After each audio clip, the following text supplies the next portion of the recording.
Hey guys, welcome to the Bodhi tree where enlightenment is guaranteed. Today we are going to unveil the truth about some GRE myths. We'll look at 5 common GRE myths that could impact your preparation strategy for the exam. So before you start your preparation, let's understand the reality behind these myths. Myth number 1. A vast vocabulary is essential to excel in GRE verbal.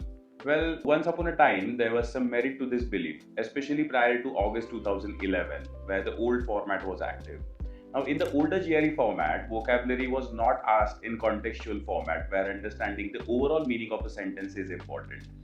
Back then, success in the verbal section meant memorizing a lot of challenging words.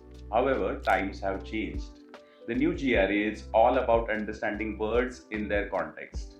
Figuring out what words mean from how they are used is more important than memorizing a bunch of them. It is still helpful to remember some common GRE words, but you don't have to learn every single one. Plus, you won't see as many super fancy words like you used to before 2011. On an average, you will have to learn 1500 new words to crack GRE verbal. Now, many people think that GRE math mostly has tricky problems that need a calculator, and that is myth number 2. A lot of students believe you always need a calculator for GRE math because you can use one. But that's not quite right. Actually, many GRE math questions can be solved quickly by guessing or doing some math in your head, often just in 1 or 2 steps.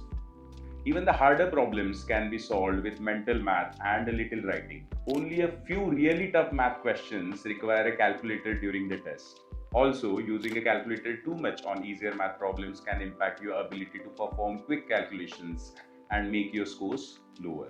To conclude, 90% of the math problems on your GRE can be solved easily without a calculator. Myth number 3. You need to be a fantastic writer to get a great score in GRE writing. Now, many students worry that they can't write well enough to get a good score on the essay part. Some feel they are not great writers, while others wonder if they can write a perfect essay in the limited time the GRE gives. But here's the truth. You don't need to be a literary genius. The GRE just wants to see that you can write a clear essay that answers the question they give you. As long as your writing shows you understand the topic and follow the rules, you are doing fine. Myth number 4. Preparing for the GRE takes a lot of time. Now, the GRE is a big deal for people aiming for grad school.